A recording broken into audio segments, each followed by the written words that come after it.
dasar pikiran ini umum. Biasanya sebuah karya untuk kepada satu bentuk yang utuh, apabila kita sudah menemukan satu, dua, atau beberapa kekurangan atau hal-hal yang perlu dilengkapi.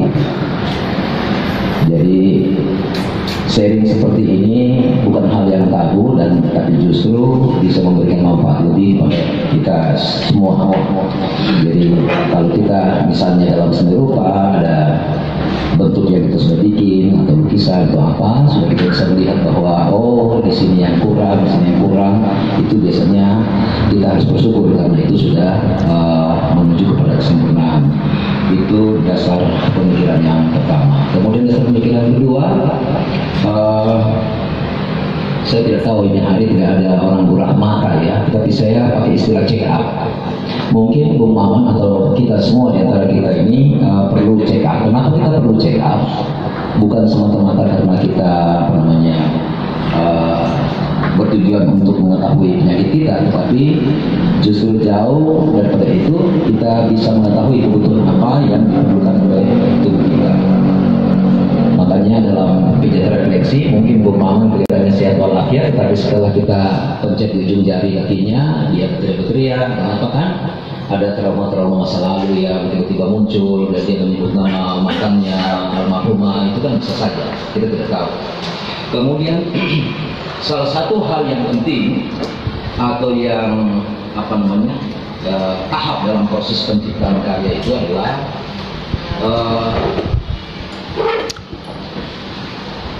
bagaimana kita menata ulang bahan baku dasar itu menjadi sebuah dunia baru. Kalau dalam seni rupa ada disebut dengan lifestyle. Lifestyle itu alam benda. Jadi siapapun awal-awalnya di dalam membuat gambar itu biasanya kita dihadapkan sama alam-alam benda. Alam sudah menawarkan banyak sekali contoh-contoh yang kita justru sebagai orang yang berkarya tentu tidak hanya sekedar mentah-mentah kita membuat lifestyle atau alam benda, tapi kita mengolah menjadi satu dunia baru. Walaupun awalnya itu adalah mimesis, kita meniru dari alam. Itu kira-kira dasar pemikiran yang ketiga. Kemudian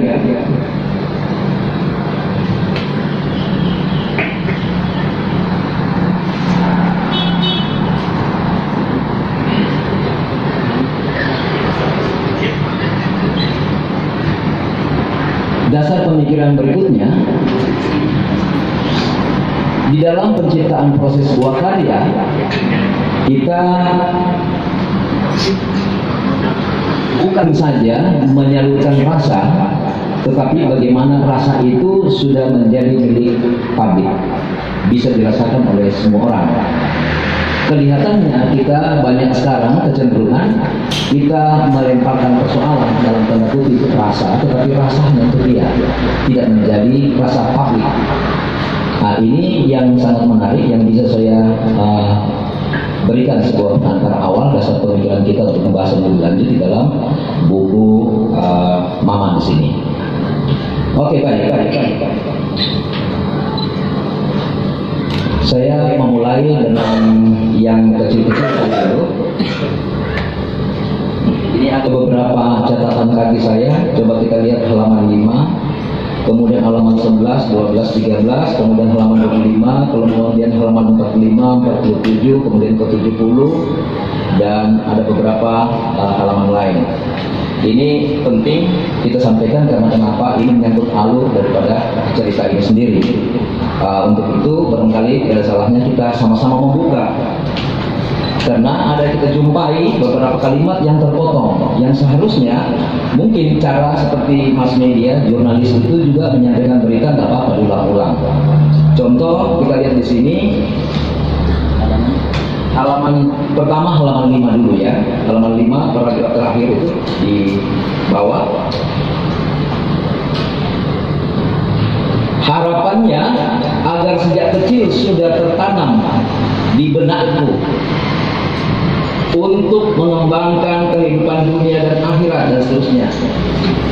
Kelihatannya sepele dan asik, mungkin orang bisa maklumi, tetapi secara redaksional itu tidak komplit. Menanam apa? Menanam pohon, menanam apa? Kita tidak tahu.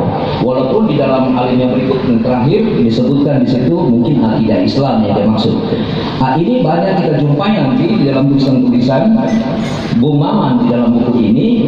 Ada 3 karakter penting yang saya tangkap. Pertama, karakter seorang Maman yang mengisahkan. Kemudian karakter Esti yang dibahasakan, dan kemudian karakter penulis yang menuliskan. Ini ada campur baur ya. Kemudian itu dulu pelan-pelan. Ini bukan hal prinsip, biasa-biasa saja, dan banyak juga tulisan-tulisan lain yang kadang-kadang kadang-kadang kita bingung, dia ini sebagai penulis atau seorang pengamat yang menulis, atau seorang penulis yang menulisi, yang mensikapi atau menanggapi dari tulisan itu. Itu banyak sekali kita jumpai dalam tulisan dalam catatan atau tulisan buku ini, dalam buku ini. Kemudian halaman 11. Halaman 11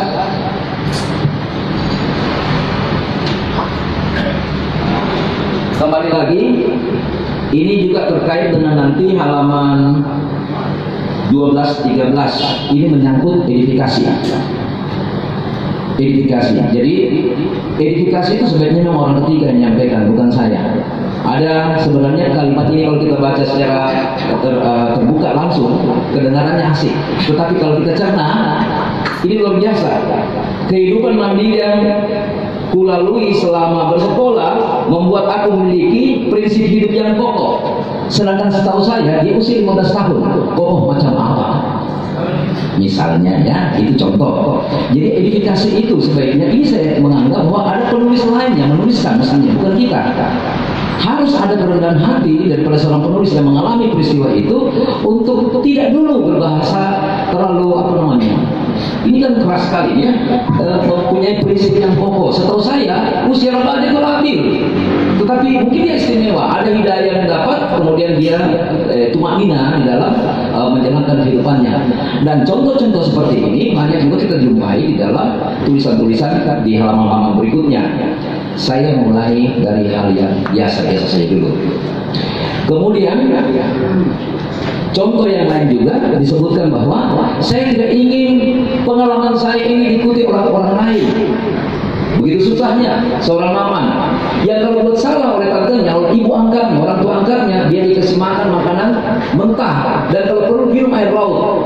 Sampai bapak angkatnya mengatakan, kalau kau menyakiti dia, lebih sekali itu kau pukulkan kepada diriku. Dua kehidupan yang kontradiktif dalam asuhannya. Ini kita sudah bisa bayangkan bagaimana pengalaman Mama di dalam melakoni kehidupan itu sendiri. Namun sayang sekali ada kata-kata saya tidak ingin orang lain mengikuti.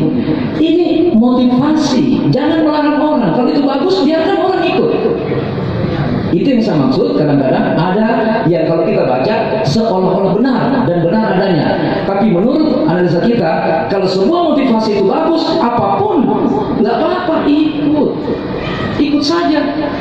Kalau perlu dia puasa, dan berapa banyak orang juga semua perjalanan hidupnya menuju sukses itu diawali dari gagal, jatuh bangun, dan itulah sebuah dinamika perjalanan hidup. Dan ini juga ada beberapa hal yang bisa kita temui di dalam tulisan-tulisan berikutnya. Kemudian halaman 25 tetap ini masih lagi persoalan identifikasi, karena memang saya melihat ada 3 orang yang menulis di sini. Ada 2 orang yang menulis, satu sebagai penulis, 1 orang lain yang menulis lagi. Dan itu katanya juga kata formal. Padahal ini tadi biarkan saja dengan dari awal yang Maman ini bisa menulis apa adanya yang dia rasakan dari bahasa tidak ilmiah, dengan tidak bahasa formal dan tidak bahasa buku. Biarkan saja. Nanti penulis yang mengulas atau membuat intisari, dia gunakan istilah formal itu untuk dirinya. Itu penguatan yang bagus. Daripada saya mengatakan inake saya, aku, ini, saya begini, itu terlalu apa ya? Nanti saya khawatir akan bertolak belakang dengan akidah keimanan. Karena kenapa? Ada terbesit sedikit kesombongan dalam hati, walaupun bukan niat ke situ. Ini bahaya. Makanya identifikasi itu sebaiknya orang 3. Kemudian sama juga nanti kita lihat di halaman 47 bukan berarti tak jodoh, karena Tuhan mau yang lain. Ini juga saya ulang-ulang lagi kembali, masih teks saja kita bicara, belum bicara yang lebih jauh. Ini hati-hati dengan menggunakan istilah-istilah formal di dalam sebuah penulisan. Saya pikir seorang wali atau para imam atau para apapun tidak mengatakan, tidak secara verbal mengatakan bahwa oh ya, saya menyembah kepada Sang Khalil dan dia berikan petunjuk.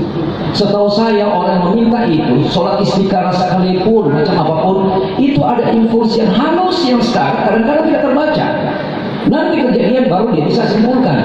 Ini tidak bisa diulas duluan bahwa karena kehendak Allah lah saya begini, karena semua memang benar. Tapi itu dalam analisa penulisan orang yang mengamati, bukan kita sebagai penulis.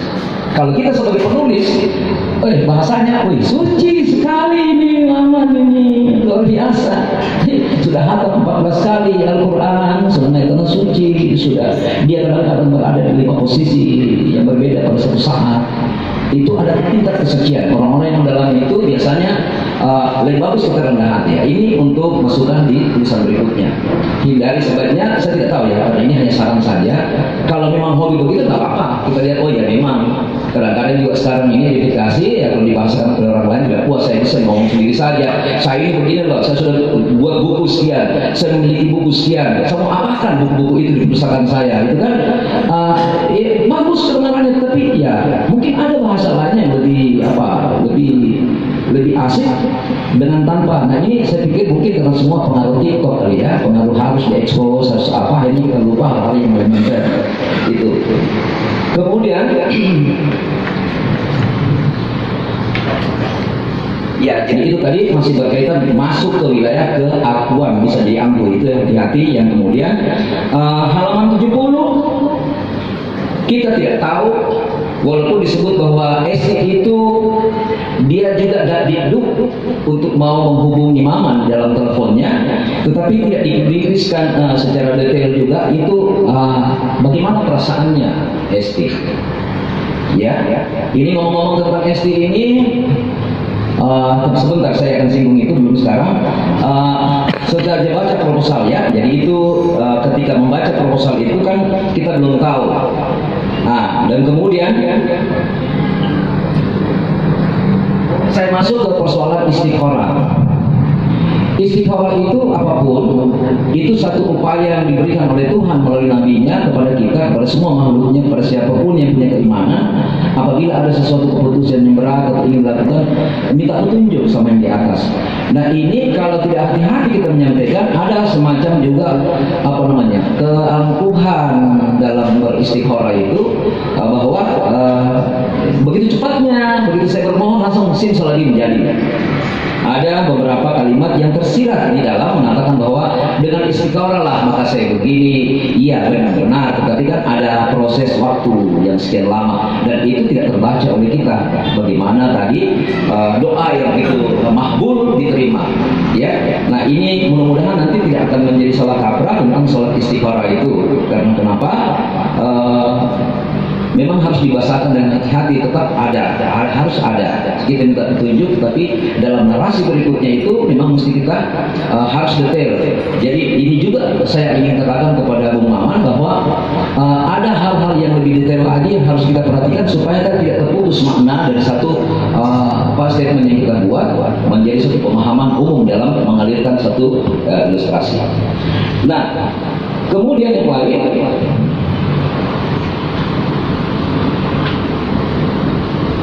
Tadi saya sudah singgung bahwa salah satu ciri seni apabila rasa yang kita miliki itu juga dapat menjadi rasa publik.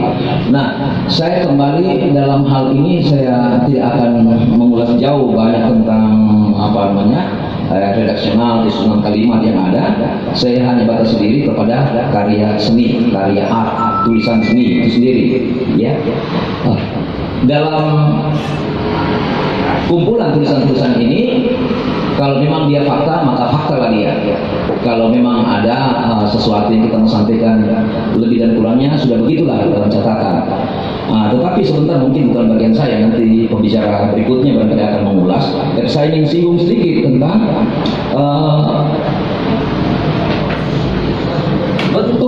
dari karya seni itu sendiri.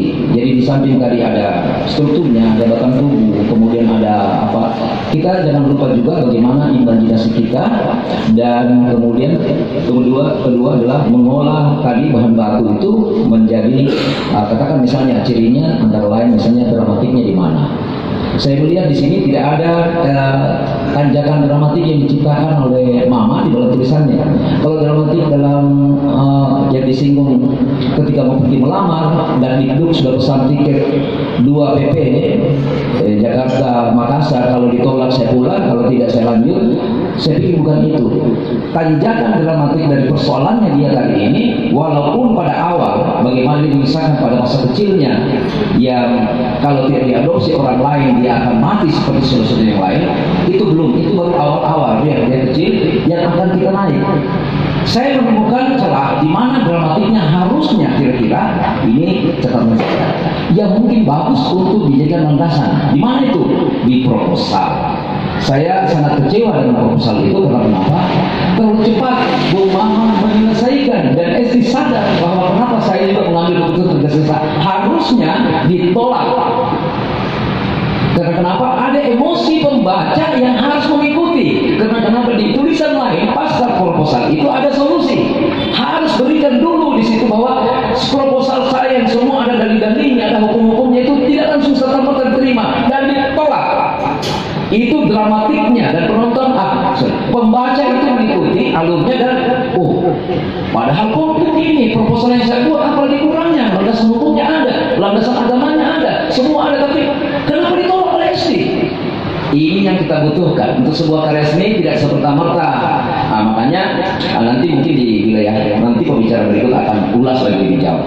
Jadi saya sedikit agak sayangkan sekali, padahal sudah membuat semua dengan utuh, proposal itu sudah dibuatkan, tapi sayang kalau cepat dia bicara sama Asni, Asni ya? Nah, bukan Esti sama Asni, temannya. Temannya itu jangan dulu munculkan Asni di situ, biarkan dulu Esti yang biarkan mau saya setuju ini. Kenapa kalau cepat-cepat begitu kan diterima? Nah, itu yang saya maksud. Begitu maksudnya. Jangan buru-buru dulu hadirkan itu. Nanti Pak Raham bisa menjelaskan bagaimana mencipta dramatik itu dalam sebuah pertunjukan. Beliau ahlinya.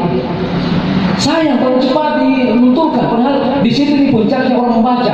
Saya sudah dengan sungguh-sungguh mikir di hari cuma Allah membuat proposal semua dengan hukum dan dalil, dan akhirnya apa? Diterima, padahal diolah saja dulu. Jangan takut mencipta itu, ditolak saja proposalnya. Nanti baru kita hadirkan penyelamat-penyelamat yang disebut dengan para itu resolution konflik. Di situ baru ternyata bisa. Ini yang sangat disayangkan. Oke, saya percepat lagi. Saya cepat padahal sudah semangat juga. Oke. Baik ya. Dan yang baik teman terakhir.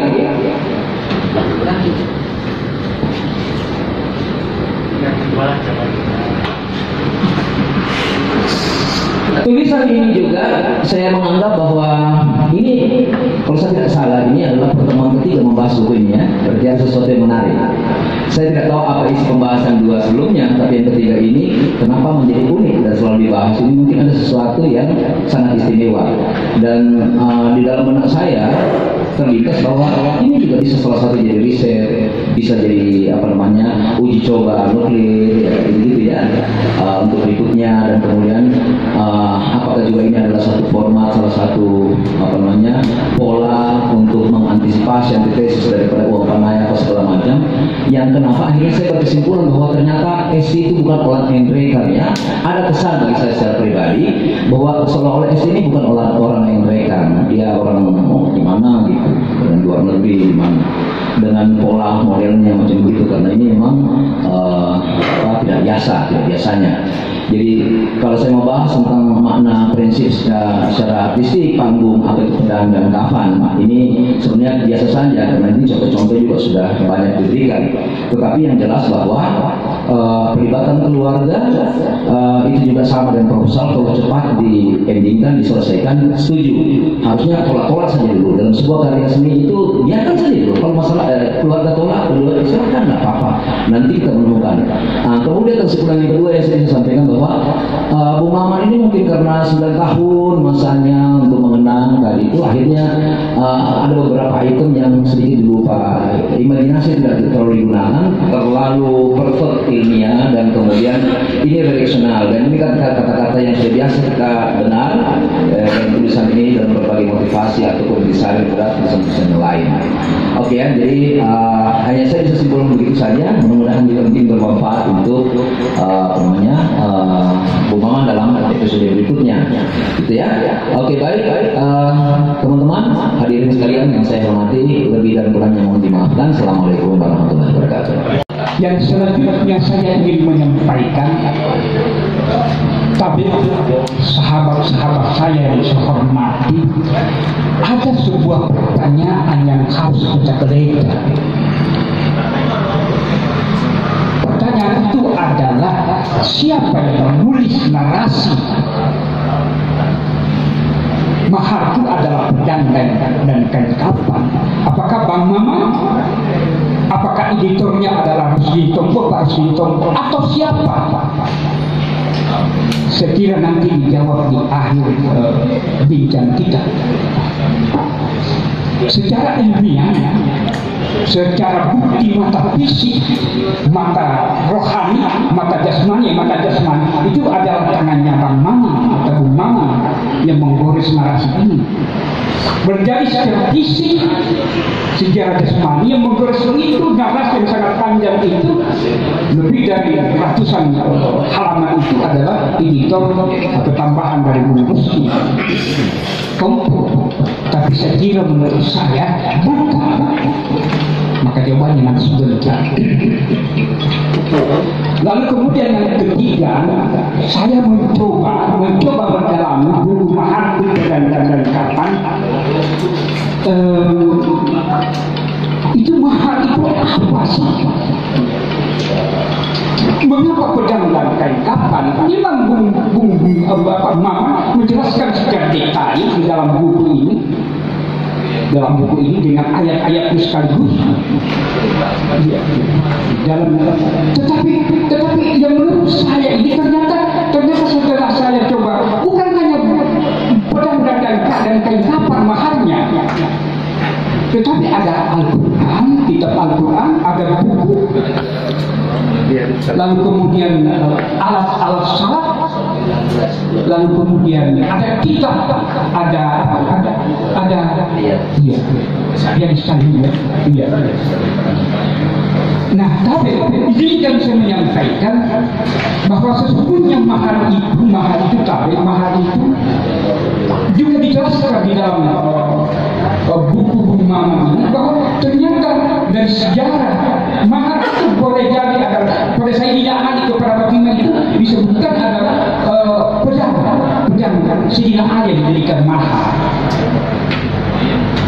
Satu, ternyata ada juga sejarah sandal yang dijadikan mahar. Nah, ini menarik.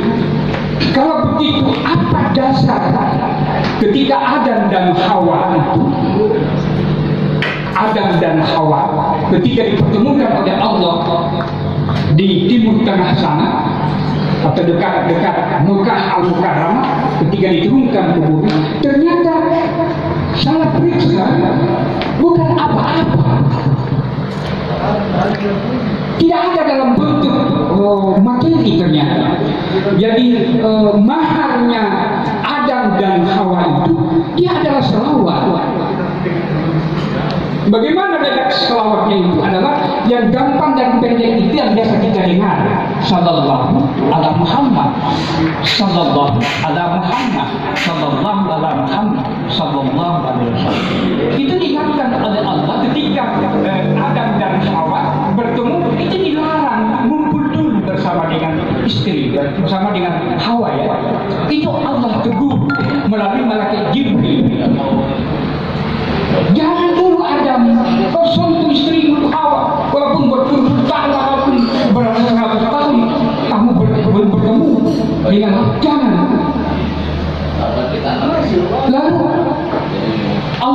menyampaikan kepada malaikat Jibril, hai Jibril, sampaikan kepada Adam dan Hawa, ucapkan dulu ini maharnya untuk bisa menyentuh Hawa. Barangkali hari ini mudah-mudahan baru pertama kali kita dengar, tapi begitulah mahar Adam kepada Hawa itu salawat. Makanya tabir di dalam salawat ini sangat luar biasa, sangat luar biasa rasanya. Ini yang dicari orang-orang tua kita dulu di dalam kelambu itu tabir. Ternyata salawat yang disebut ini adalah salawat Jibril. Salawat Jibril, jadi sallallahu alaihi Muhammad sallallahu alaihi wasallam disebut salawat Jibril, tetapi juga disebut dengan salawat Khidir alaihissalam. Mengapa? Karena Nabi paling gemar dan paling cinta dengan salawat ini. Maka ditambah apa yang disebut dengan salawat, yang disebut dengan salawat Nur Muhammad.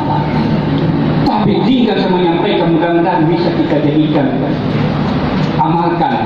Jadi sallallahu alaihi Muhammad nurun ala nur wa huwa rabbul arsyil azim. Siapa yang mengamalkan dan membaca dalam kehidupan sehari-hari, insya Allah dia akan diikuti dengan nur cahaya Allah Subhanahu wa taala. Oleh karena itu, buku Maharku Penandaan Keadaan saya tulis ternyata tidak lepas dari itu. Barangkali kan itu pula mudah-mudahan buku ini bisa dibincangkan selama berturut-turut ya, beberapa bulan yang lalu 3 kali dibincangkan. Karena menurut saya periksa jadi 17 item tulisan dari Bang Maman ini, ataupun mungkin tambahan dari Dr. Parsi, ada 17 item di dalam itu tidak ada satu pun saya periksa, ada selalu disebut dengan satu posisi. Setiap item, setiap subjudul ada kata yang menyebut kalimat tauhid. Artinya apa? Bahwa kembali kepada jawaban tadi, bahwa siapa sesungguhnya yang menulis itu, berarti ada campur tangan yang di atas.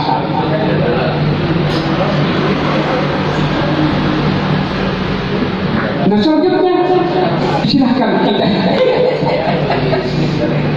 Selanjutnya sesungguhnya di mana kedasatan pembacaan menurut saya dari hasil pembacaan singkat saya dari judul buku, apa yang disebut dengan omnis hadis sebenarnya itu ada di proposal. Di mana itu di proposal itu ada tujuan. Sekiranya adalah melalui pendekatan akademis ya. Tidak mudah itu membuat sebuah proposal.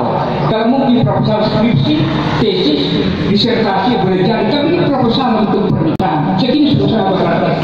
Tetapi ada satu kata, ya ada 3 kata ya, ada 3 kata disebut di situ dan dapat saya tangkap bahwa tujuan pernikahan itu adalah satu.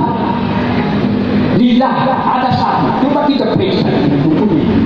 Lalu kemudian kedua ada kata billah. Lalu kemudian ketiga ada kata lillah. Apa artinya? Bahwa pernikahan antara Bang Maman dengan Esti ini adalah pernikahan bukan hanya karena mengikuti sunnah Nabi, tetapi karena pendekatan Allah, mencari keridhaan Allah. Dan sekiranya di sini kata kunci keherbatan daripada buku Maharku Penandaan Kain Kafan. Saya yakin dan percaya bahwa buku ini ditulis juga karena mencari keridhaan Allah. Saya kira sampai di sini omongan saya. Nanti sebentar kita diskusikan lagi. Mau ya pendekatan apa? Tapi mohon maaf atas segala kekurangan apa yang saya ucapkan. Mudah-mudahan tidak diterima oleh para sahabat-sahabat. Assalamualaikum warahmatullahi wabarakatuh.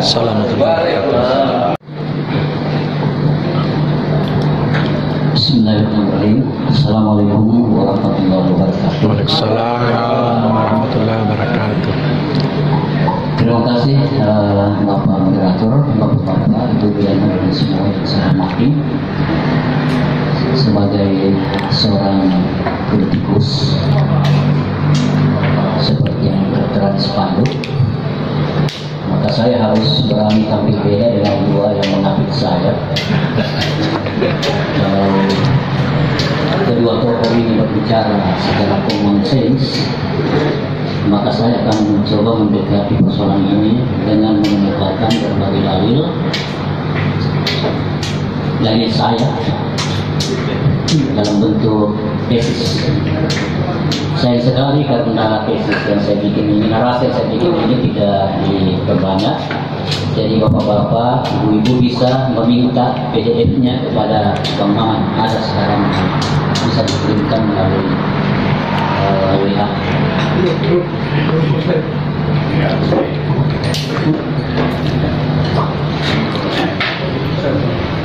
Baiklah, judul tesis atau narasi yang saya buat atas buku Maharku, Pedang dan Kain Kafan karya Rahman Permadari ialah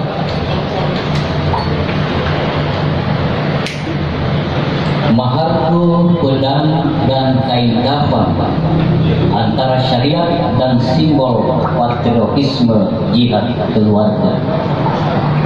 Itu judulnya. Prolog bagian pertama. Sebuah kisah nyata yang diangkat ke dalam cerita panjang setebal 150 halaman dengan 17 episode. Cerita yang dibukukan itu ditulis Rahman Permadari dan diterbitkan oleh Pustaka Seweri Gading cetakan pertama November 2021. Buku ini tergolong serius, bernomor ISBN dan sudah pernah dibedah 2 kali sebelum masuk dapur Forum Sastra Indonesia Timur atau FOSAI. Begitu pentingnya risalah di buku ini sampai FOSAI membedah kembali untuk ketiga kalinya hari ini. Dua. Syariat versus budaya. Membaca buku berjudul Maharku, Pedang dan Kain Kafan, seakan kita menangkap kesan horor di dalamnya. Padahal sesungguhnya tidaklah sampai ke tataran itu. Walaupun harus diakui bahwa dalam perjalanan kisahnya ada ketidaksejajaran antara mitologi budaya kehidupan kampung dengan konsepsi pemikiran manusia kota. Di buku ini banyak menyoal tentang syariat agama sebagai sikap perlawanan penulis terhadap adat istiadat yang berkembang di lingkungannya. Boleh disebutkan, moralitas cerita ini berfokus pada pemahaman syariat Islam, lebih khusus tentang fikih mencari jodoh atau fikih keluarga kontemporer. Hal ini dikuatkan oleh narasi penulis yang menjelaskan bahwa setelah tamat dari manfaat, si Maman banyak mendapat dorongan dari Pak Lukman Santoso, gurunya di sekolah dan sekaligus pembimbing rohaninya atau murabbi. Pak Lukman orang pertama yang menyuruhnya membaca buku-buku tebal dan berat. Dia menulis begini: buku pertama yang beliau berikan padaku merupakan buku yang sangat tebal karena mencapai 500-an halaman, yakni Fikih Kontemporer, ditulis oleh Dr. Yusuf Kardawi. Itu ada di halaman 13 sampai halaman 14. Dari narasi di atas, kita sudah mampu menakar pribadi seorang Maman bahwa dia berbekal kajian fikih yang mungkin saja itu menjadi pedang untuk membabat konsepsi tradisi budaya lingkungannya yang dinilai berseberangan dengan syariat yang dia pahami. Pemahaman atas hasil kajian fikih itu pula yang membuat Maman merasa mampu meyakinkan orang tuanya tentang alasan istri, calon istrinya, meminta mahar berupa pedang dan kain kafan. Maman menulis, Aku berharap penjelasan ini bisa mengubah kebiasaan dan pemikiran yang sedikit kolot yang ada di keluarga. Ini salah satu bentuk perlawanan. Mahar adalah syariat Islam yang wajib ada di dalam suatu pernikahan. Di awal kata pengantar ceritanya, penulis mengutip ayat Al-Quran yang artinya, berikanlah mas kawin dalam kurung mahar kepada wanita yang kamu nikahi sebagai pemberian dengan penuh kerelaan. Quran Surah An-Nisa ayat 4. Sebagai syariat, tentu mahar wajib dilihat dari sudut pandang sah atau tidaknya sebuah pernikahan. Dan ini adalah tugas para ulama sesuai bidang keahliannya untuk melakukan kajian atas status hukum tersebut. Berbeda dengan uang belanja, bahasa Bugis Makassar doi belanja atau doi manai, maka status mahar Bugis Makassar disebut sundren atau sundran adalah syarat sahnya suatu pernikahan berdasarkan perintah Al-Quran Surat An-Nisa ayat 4 di atas. Status dan jenis kewajibannya pun jelas, yaitu berupa mas kawin yang diberikan secara ikhlas, tidak dipaksakan atau dilakukan berdasarkan keinginan sepihak dari wanita yang ingin dinikahi. Di level pemahaman inilah tentu terjadi benturan pemikiran. Baca mungkin juga terjadi perbedaan pendapat di kalangan ulama fikih atau khilafiyah. Khususnya saya pribadi selaku pembincang dalam diskusi ini.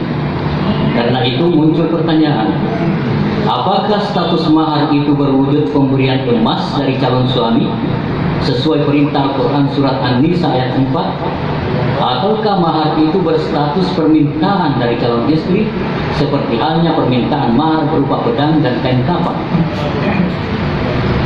Menurut saya, di tataran tradisi budaya masyarakat Indonesia atau baca subkultur Seram Maluku dan subkultur Endrekang Sulawesi, permintaan mahar berupa pedang dan kain kafan semacam itu belum pernah terjadi. Selain dinilai menyimpang dari tradisi masyarakat Islam, juga tidak sesuai dengan syariat yang diajarkan agama. Argumentasi penulis tentang adanya riwayat para sahabat Nabi memberikan mahar kepada calon istrinya berupa sepasang sandal atau hanya dalam bentuk hafalan ayat Al-Quran sebagai simbol keimanan, dan bahkan di dalam sejarah diriwayatkan pernikahan Siti Fatimah putri Rasulullah dengan Ali bin Abi Thalib dengan mahar baju besi, tentu harus dipahami secara kontekstual. Misalnya, siapakah Ummu Sulaim dan Abu Talha itu yang menikah dengan mahar sepasang sandal? Bagaimana keadaan ekonominya saat itu? Atau mengapa Rasulullah SAW mengizinkan Ali bin Abi Thalib menikahi putrinya Fatimah dengan mahar baju besi atau pakaian perang?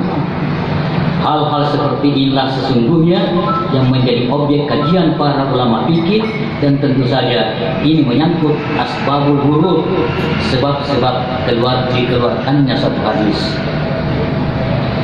Lantas, adakah mahar berupa pedang dan kain kafan itu bertentangan dengan ajaran Islam? Jawabnya dapat kita baca pada episode 13 sebagai berikut. Selain pedang dan kain kafan, mahar yang saya minta dari antum adalah satu Al-Quran Khadijah, satu paket kitab Riyadus Shalihin 2 jilid, seperangkat alat salat, serta sebuah cincin. Terserah antum berapa gram yang antum mau berikan. Halaman 104. Menurut saya, merasa sebuah cincin yang diminta oleh istri sebagai calon istri sudah mewakili status mahar yang sah sesuai perintah Al-Quran Surat An-Nisa ayat 4 di atas. Apalagi terdapat penjelasan sesudahnya tentang jumlah gram. Ukuran gram ini menandakan benda berupa mas kawin sesuai kejelasan si maman calon suami istri. Adapun perangkat lainnya seperti pedang, kain kafan, Al-Quran, Hadijah, kitab Riyadhus Shalihin, dan alat salat hanyalah simbol-simbol budaya yang melengkapi syariat mahar dalam bentuk sebuah cincin. Terlepas mau diapakan cincin tersebut, itu hak sepenuhnya sang istri di kemudian hari. Ketiga, narasi khilafiyah. Membaca keseluruhan isi buku ini, saya dapat berkesimpulan bahwa Rahman Rumadai sebagai pelaku dan penulis ingin membagi ilmu fikih yang dia pahami melalui kisah autobiografinya. Keinginan ini tampak mendominasi moral ceritanya, terutama ketika kita sampai pada narasi episode 7 dengan subjudul Ini Proposalku. Ada 22 halaman di buku tersebut. Dari halaman 43 sampai 65 isinya nasihat perkawinan yang boleh saya sebut inti dakwah sepihak dari penulisnya. Mengapa saya katakan dakwah sepihak? Sebab sebagian narasi yang penulis kemukakan sebagai bentuk proposal dalam mencari jodoh ada yang bersifat multitafsir atau berada dalam bingkai khilafiyah, perbedaan pendapat di tengah masyarakat. Narasi-narasi khilafiyah yang saya maksud antara lain oleh penulis dikatakan bahwa penyelenggaraan pernikahan tidak boleh bermaksiat kepada Allah. Narasi ini benar.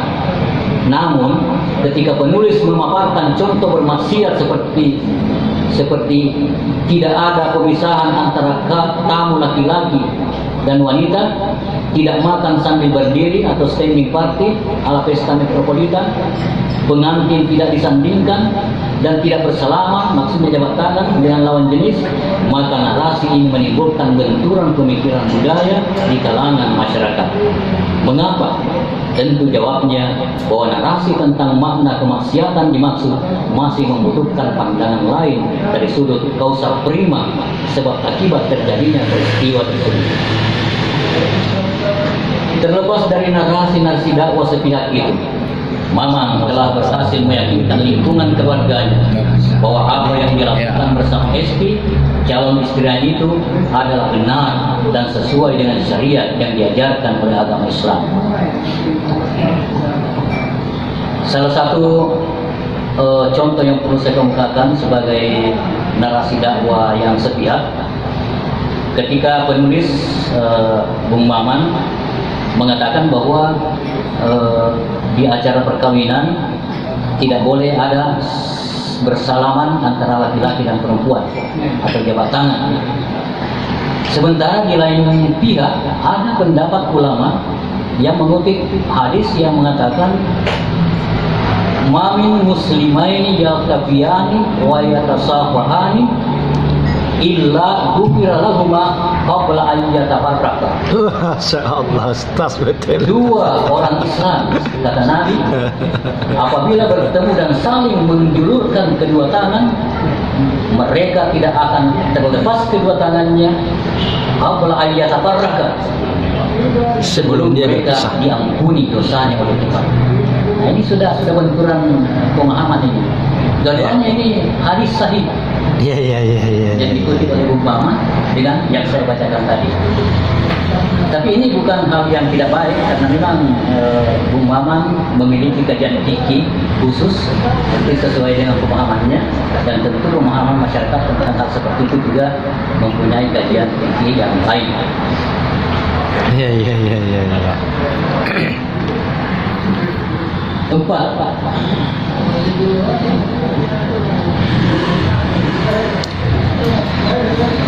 mana?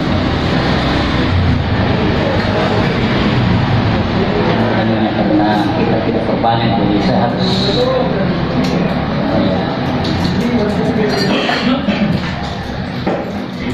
Empat, autobiografi bergaya sastra. Tidak dapat dipungkiri bahwa Rahman Rumadai telah berupaya menuturkan secara indah kisah pernikahannya dengan wanita Heliati Eka Susilowati. Keindahan bahasanya cukup menonjol melalui ungkapan-ungkapan naratif yang terbingkai ke dalam plot yang terstruktur secara konvensional. Secara konvensional, penulis memaparkan ceritanya yang diawali dengan gambaran situasi. Antara lain, penulis memperkenalkan tokoh cerita Maman dan Esti. Pada alur ini, penulis melukiskan latar belakang sosial budaya dan tradisi keluarga Maman, termasuk konvensi mitologis di lingkungan masyarakat Serang, Kabupaten Serang, bagian timur, Provinsi Maluku. Salah satu mitologi yang menjadi tradisi di lingkungan penulis yaitu kebiasaan secara turun-temurun memberikan anaknya ke orang lain untuk dipelihara agar terhindar dari kutukan leluhur. Walaupun bagi penulis hal ini dinilai sebagai takdir Tuhan. Maman menulis, kedua orang tuaku termakan mitos tentang ketidakcocokan antara anak dengan orang tua kandungnya. Ketidakcocokan itu dihubungkan dengan suatu peristiwa yang kemudian disimpulkan sebagai bukti bahwa setiap anak yang lahir dari mereka paling lama hanya berusia sekira 1 tahun. Padahal ini adalah jalan takdir, cara Tuhan untuk menguji kesabaran dan ketabahan hati hambanya. Halaman 4 dan 5. Gambaran karakter dan lingkungan kehidupan tokoh berlangsung hingga pada episode 4 di halaman 35. Tentang tantangan mulai merasuki pikiran pada halaman 37 dengan subjudul Kapan Menikah. Pertemuan antara Maman dan Esti memiliki logika plot yang tersusun melalui hukum kausa prima. Tokoh Dr. Jihad, tempat Maman dan Esti curhat setiap mencari pasangan, inilah yang berperan sebagai mat comblang. Peran Dr. Jihad mencapai puncaknya di halaman 65 setelah proposal mencari pendamping hidup dari Maman sudah berada di tangan Esti. Episode ke-7, inilah proposalku, di halaman 43 tersebut terlalu formal hingga halaman 65. Mirip bahasa baku narasi penyuluhan untuk menemukan pasangan yang tepat. Selain itu, ada beberapa kata sulit atau kata asing yang mengganjal imaji pembaca. Antara lain, kata-kata dimaksud adalah ikhfa, izhar pada halaman 43, qadarullah, murabbi, dan ta'aruf halaman 46 dan 47.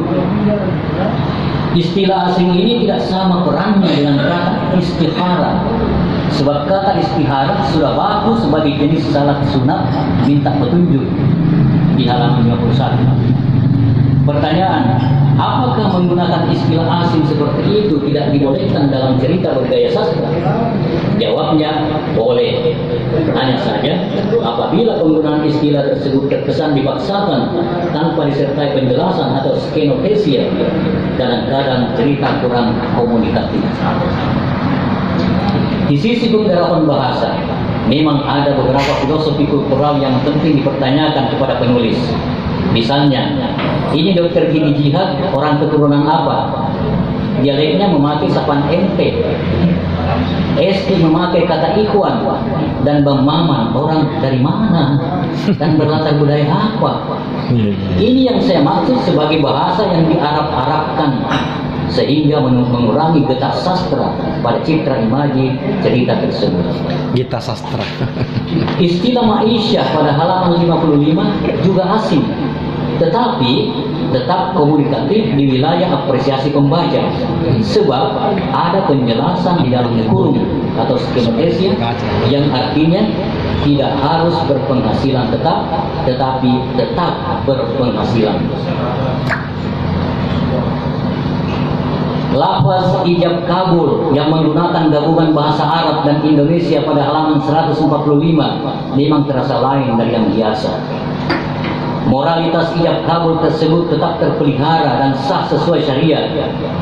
Kelainan yang saya maksud ialah struktur bahasanya yang panjang menyebutkan detail anasir mahar. Maman menulis begini, dia mengucapkan ijab kabul.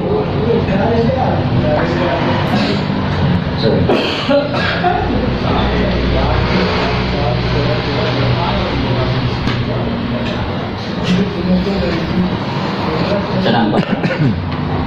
Maman menulis begini.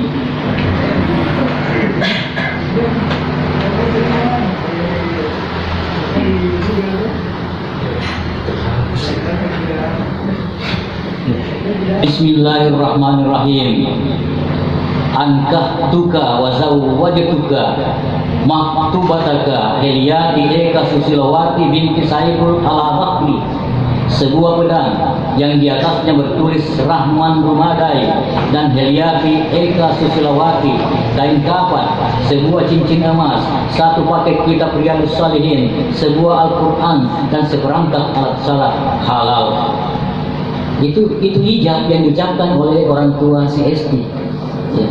Bayangkan kalau kita juga harus mengikuti Pak Maman ini membaca seperti itu. Kalau dalam bahasa Bugis saya bisa dengar di kampung saya dia bilang upagawi koanu nama pun raya riasan ianu namu sunrengi batap pulau opak real. Itu kalau ini panjang sekali dan tapi tidak salah. Kenapa? Karena itulah hasil kajian fikih dari Pak Maman sesuai dengan pemahamannya. Tidak salah, tidak ada yang salah. Cuma ya mana tadi? Itu loh. Jadi ucapan ijab dari Bapak Esti di atas tentu sudah menjadi konvensi di kalangan orang-orang dekat Maman. Dan sekali lagi itu sahih dari dimensi syariat. Namun ketika struktur lafaz ijab tersebut dikonversi ke dalam cerita bergaya sastra, tentu nilai komunikasi sastrawinya agak tergerus. Mungkin lebih bagus apabila kalimat ijab tersebut diucapkan dalam bahasa Indonesia secara utuh. Kalau dikonfirmasi ke dalam bahasa sastra cerita. 5. Epilog.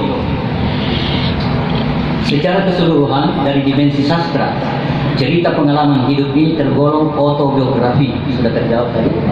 Tergolong autobiografi Rahman Rumadai yang bernilai estetik. Unsur-unsur fisik dan batin sebuah karya sastra seperti majas atau figurative language, kata konkret, tema sentral dan tipografi nyaris sempurna.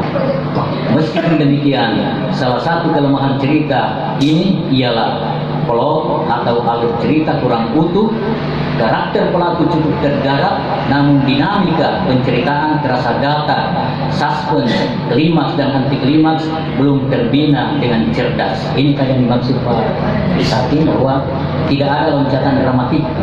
Ya, diberikan proposal kepada laki-laki, perempuan langsung terima. Bagaimana tidak terima satu paham? Iya. Itulah sehingga saya cenderung kisah ini sebagai autobiografi yang digarap dengan bahasa sastra.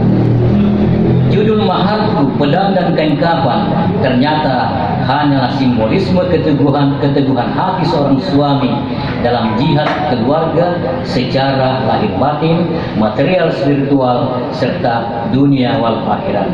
Sekian, Makassar 26 Juni 2022. Sekian, selamat